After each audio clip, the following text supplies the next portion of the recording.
वो ऊर्जा प्रकाशित होने लगती है उस पूरे प्रांगण में। इसलिए हम देव स्थान पे जब जाते हैं तो हमारे अंदर जो दुर्गुण होता है, हमारे अंदर जो कमियां होती हैं, उन कमियों को आप देखते हैं कि एक मंदिर की, एक मस्जिद की हम परिक्रमा करते हैं, उनके चारों तरफ परिक्रमा का भाव ये होता है कि हम उनको मूल बिंदु मानते हैं, उनको केंद्र बिंदु मानते हैं और अपने अंदर ये भाव रखते हैं कि हमारी जो दुर्गुण है हमारे अंदर का, हमारे अंदर जो बुराइयां है, ईश्वर मैं आपको अपना सब कुछ मानकर, केंद्र मानकर, आपको अपना पूरा भगवान मानकर यह विनती करता हूं कि ये सारी बुराइयां आप हमसे दूर कर दीजिए। इसलिए हम परिक्रमा करते हैं मंदिर के चारों तरफ, मस्जिद के चारों तरफ। और जब भी आप मंदिर या मस्जिद कहीं भी परिक्रमा करते हैं तो आपके अंदर की जो निगेटिव एनर्जी होती है, नकारात्मक भाव होता है, वो स्वतः ही दूर हो जाता है। ये परिकल्पना होती है हमारे मंदिर के भाव की, पूजन ये भाव होता है। तो इस प्रथा से हमको जीना है। और जाएं कभी भगवान या कहीं भी दर्शन करने तो परिक्रमा करना ना भूले, क्योंकि आप जाएंगे तो अपने भाव के बहुत सारे द्वेष क्लेश है और बहुत सारी चीजों को लेकर जाते हैं कि हे ईश्वर हमारे घर में ये कमियां हैं, हमारे घर में लड़ाई झगड़े, बहुत सारी चीजें हो रही हैं, धन धान्य की कमी है। वो सारे भाव को लेकर जाते हैं और ईश्वर को आप सुपुर्द दीजिए। हे ईश्वर आप ले जाइए इस भाव को और हमें एक, हमारे अवचेतन मन को एक ऐसी शक्ति प्रदान करिए कि वो सारे सपने हमारे पूरे होते दिखे। तो उस 3 मिनट की निद्रा पर आप अपने मन को पहुंचाइए। फिर से और अच्छे तरीके से कॉन्शियस माइंड को समझेंगे कि चेतन मन हम सभी लोगों के मन के अंदर सवाल पैदा करता है। ध्यान से समझिए कॉन्शियस माइंड क्या है। उन सवाल को हल करने के लिए तर्क वितर्क करता है और सोचने और समझने के पश्चात हमें निर्णय देता है। जब आप तर्क करेंगे, पूछते हैं कि मैम ये क्वेश्चन में समझ में नहीं आया, ये चीज हमें समझ में नहीं आई, आप पूछते हैं ना, तो आपका चेतन मन ही, कॉन्शियस माइंड ही पूछता है आपसे, वही तर्क करता है और विकल्प ढूंढता है और कहता है कि ये हमारी किताब है, ये हमारे सपनों का घर है, ये हमारा अपना जीवन साथी है। चुनाव करता है हमारा मन, ये हमारी गाड़ी है, ये हमारा बंगला है, ये सारी चीजें हमारी हैं। यह आपका चेतन मन चुनाव करता है, विकल्प ढूंढता है। ध्यान से समझिएगा, तर्क करता है इसको हम बनाएंगे कैसे। उसको जब आप समझेंगे तो समझ में आएगा कि इसको पाने के लिए भी हमें कुछ ना कुछ करना है। और फिर अपनी दिनचर्या में जब हम कुछ भी सोचते और महसूस करते हैं, किसके द्वारा, कुछ भी दिनचर्या, सुबह से उठते हैं, जो भी क्रियाएं करते हैं, सब आपका चेतन मन आपसे कराता है। कौन कराता है? Conscious mind. कौन सा माइंड? हमारे दिमाग का सिद्धांत यह कहता है कि जैसा हम सोचेंगे हमारे साथ वैसा ही घटित होगा। जैसा हम सोचेंगे वैसा ही हमारे साथ घटित होगा। इसको आप नोट कर लीजिए अपने दिमाग में। इसलिए ध्यान है कि आपको अच्छा सोचना है। यदि अच्छा सोचेंगे तो अच्छा होगा, और अगर नकारात्मक सोचेंगे तो आपके साथ नकारात्मक होगा। ये सबसे बड़ा मन का सिद्धांत है। तो इसलिए ध्यान रहे कि जब आपका मन भटक कर नकारात्मक चीजों की तरफ जाए तो अपने आप को रोको और डांटो मन को, नहीं ये हमें नहीं करना है, ये गलत चीजें हैं। तुरंत अपने अंदर मन को डांटो, उसकी लगाम अपने हाथ में रखो। उठा दो बेटा। जब आपका मन आपके कंट्रोल में रहेगा तो किसी भी समय आपकी ज्ञानेंद्रियां आपके बस में रहे। तो ध्यान रहे हर वक्त उस मन के सिद्धांत को जीना है आपको। एक आदत डालिए, कभी आप कोई चीज करने जा रहे हैं तो आपको लगता है कि ये बुरा है, हमारे बड़े बुजुर्गों ने बताया है कि यह गलत है, तो तुरंत मन को अपने रोक दीजिए। जैसे संदेश देंगे अपने मन को, तुरंत अवचेतन मन रिसीव करेगा और आपको रोक देगा। इसलिए अपने चेतन मन को ऐसा संदेश दीजिए कि अवचेतन मन उसको करे।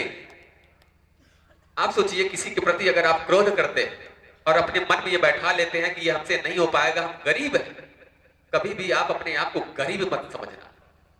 आप इतने अमीर हो कि जितना इस देश में बड़े बड़े उद्यमी नहीं होते। आपके अंदर वो ऊर्जा है, आपके अंदर वो हीरा है। अपने आप को कभी गरीब मत कहना। जिस दिन अपने मन को गरीब कहते हो उसी दिन से आप गरीबी में जीने लगते हो। जैसा सोचोगे वैसा ही होगा आपके साथ। इसलिए ध्यान रहे कि आपको अमीर सोचना है कि हम बहुत अमीर हैं। अरे आप दिल के बहुत बड़े अमीर हो, आपके अंदर वो भाव है।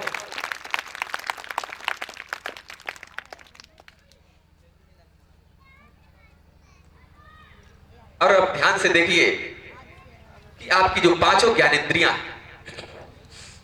कान है, नाक है, आपका हाथ जो टच करता है, आपकी जो आंखें हैं और जीवा से जो आप स्वाद लेते हो,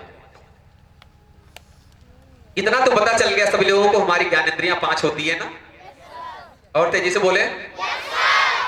कभी कोई पूछेगा तो आप बता सकते हैं कि हम भारत के रहने वाले हैं और हमारी ज्ञानेंद्रियों पर हमारा कंट्रोल है ना। तो कंट्रोल का मतलब ये है कि अगर आप मेले में जाएं तो जलेबी देखकर जीभ में पानी न आए। कंट्रोल ऐसा होना चाहिए कि अगर मार्केट में जाएं तो कहीं मॉल अगर कहीं घुस गए तो मम्मी पापा की जेब में पैसे नहीं है तो लालच मत करें, क्योंकि मम्मी पापा की उससे बुराई हो सकता, पैसा न लिए हो और आप जिद कर लें और वो संकोच बस की पैसे है ही नहीं, कैसे बच्चों को दे। तो ये भाव भी आपको अपने अंदर बनाना है कि नहीं, माता हमारे माता पिता है। अभी से आपको सोचना है कि क्या हमें चाहिए और उसको समझिए कि क्या इसका हमारे जीवन में क्या उपयोग है। इस भाव को भी आपको दिमाग में समझना होगा अभी से ही, और अपने एक अच्छे चरित्र का निर्माण करना होगा। जब आप देखकर किसी चीज पर लालच नहीं करेंगे तो कोई दूसरा देखने वाला व्यक्ति जानते हो आपको क्या कहता है? वाह, तो बहुत सुंदर बालक है, तो देख रहे हैं इसके अंदर कोई लालच ही नहीं। इस भाव को कहकर उसने आपको आशीर्वाद दे दिया। भाव में ही कहा उसने, लेकिन वह ब्लेसिंग्स आप तक पहुंच गई और तुरंत जैसे ही आपके आप तक पहुंचेगी वो ब्लेसिंग्स, वो आपके अंदर क्रिया करने लगती है, एक्शन रिएक्शन, और फिर आप एक पॉजिटिव दिशा में बढ़ने लगते हैं। जाने अनजाने में ही सही, लेकिन वो आपको किसी का आशीर्वाद मिल गया। सबको ऐसे नहीं ये ज्ञान होता है कि नहीं हमें अपने भारत के युवाओं को जगाना है, हमें साइंटिस्ट बनना, हमें टीचर बनना है। वो प्रकृति का ऊपर वाला है, सब कुछ करता है। अगर आपने अपने चेतन मन को कह दिया कि आप सभी बच्चियां डॉक्टर, इंजीनियर, साइंटिस्ट बनना है, तो आपको मैं लिख कर दे रहा हूं, जो भी विधियां आपको पढ़ाई की, जिस तकनीक से जितनी चीजें आपको 3 दिन में बताई गई हैं, उस सिद्धांत को फॉलो करेंगे, आपको जीवन में वो चीज हासिल करने से कोई रोक नहीं सकता, कभी नहीं रोक सकता कोई। और जैसे ही नाक से सूंघते हैं स्मेल, वो तुरंत आपका चेतन मन, यानी सूंघना, चेतन मन, सूंघना अच्छा लगा, जो लगा आपको अच्छा वो गया वो चेतन मन को टच किया, किसी को अच्छा फील हुआ, ठंडा या गर्म फील हुआ, तुरंत तर्क करके चेतन मन और चेतन मन को देता है, वाह गर्म पानी है, इससे नहाएंगे तो ठंडी नहीं लगेगी। तो वो तुरंत अवचेतन मन को गया और अच्छा फील हुआ, अब अच्छे से नहा भी लिए, तो बढ़िया साबुन लगा के एकदम धो के एकदम नहा के रेडी हो गए। सोचिए, चेतन और अवचेतन मन को समझिए। फिर आप अच्छा पकवान बनाओ, खीर आपने देखा, जीभ से पानी आने लगे, तर्क हुआ, टेस्ट किया, स्वाद मिला, अंदर गया, बहुत ही अंदर अच्छा महसूस हुआ, और जब जो अच्छा महसूस हुआ वह गया अवचेतन मन को। चेतन मन ने तर्क किया कि अच्छा है, स्वाद लिया और ग्रहण किया और रिसीव हुआ और चेतन मन को, और आपके शरीर में जो स्फूर्ति, जो तेज आएगा उस भोजन को ग्रहण करके, वो लाजवाब होगा। वो दूध पीने से, वो सारी चीजें खाने से, अगर आप भोजन करने बैठे हैं तो अगर आपको पता है कि हाँ भोजन करते वक्त भी हम ईश्वर को उस भोजन को सुपुर्द दें, वह भोजन भी ईश्वर कर रहा है, वह भोजन भी हमारा अल्लाह कर रहा है, तो वह भोजन जब आपके पेट में जाएगा तो वह भगवान ही रिसीव करता है। कभी आपके पेट में गड़बड़ी होने ही वाली नहीं। ओम अन्नम ब्रह्मा रसो विष्णु भोक्ता देवो महेश्वर। अन्न जो खाते हैं वह ब्रह्मा है, और उस भोजन को खाने से जो रस स्वाद मिलता है वो भगवान विष्णु है, और जो स्वयं भोजन को ग्रहण कर रहे हैं वो भगवान महाकालेश्वर भोलेनाथ है। जब इस भाव से आप भोजन करेंगे तो आपको कभी भी कोई तकलीफ, कभी बीमारी नहीं होगी। आप डायबिटीज के पेशेंट हो ही नहीं सकते। हमारे अभी हमारे मंत्रों में इतनी शक्ति है। जब भी भोजन करते हैं नियत इस सिद्धांत का पालन करें और ऐसे ही बोले कि हे ईश्वर, आप ही तो भोजन ग्रहण कर रहे हैं। ऐसे ही पानी, भोजन, थोड़ा सा जल गिराएं और भोजन को प्रणाम करें और कहें कि हे ईश्वर, यह भोजन आप ही ग्रहण कर रहे हैं, यह आपको ही अब दे रहे हैं। और इसके बाद देखिए भोजन करिए। कभी आपको कोई गैस और कुछ भी बीमारी हो जाए तो आप बताइए, नियत पालन करिए आप, कि आपके जीवन का सिद्धांत है। तो ये आपके ज्ञानेंद्रियां आपके मन को, चेतन मन से जो संदेश देती है वो आपके सबकॉन्शियस माइंड में रिसीव होता है और आपका भाव ऐसे होता जाता है। आप देखते हो, जो दूध पीते हो, जो दाल चावल रोटी आप खाते हो, उससे आपका शरीर नहीं बना हुआ। ये आपकी गलतफहमी है। लेकिन साइंस कहता है कि हाँ, खाते हैं तो ऊर्जा मिलती है जीवित रहने। मैं आपको बताऊं सच्चाई क्या है। उस अन्न और उस भोजन पर जो आपका विश्वास है वो आपको मजबूती देता है कि भोजन करते हैं, यह हमारे स्वास्थ्य के लिए लाभदायक होगा। उसकी ताकत नहीं।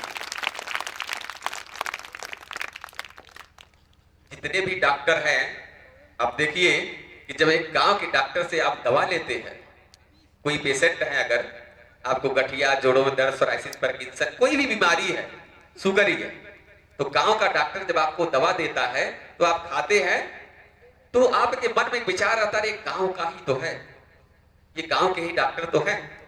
जब बिलीव नहीं होता है तो उनसे आप दवा लेते हैं, खाते रहते, नहीं आराम होता। फिर कहते हैं कि चलिए आपको हम दिखाते हैं।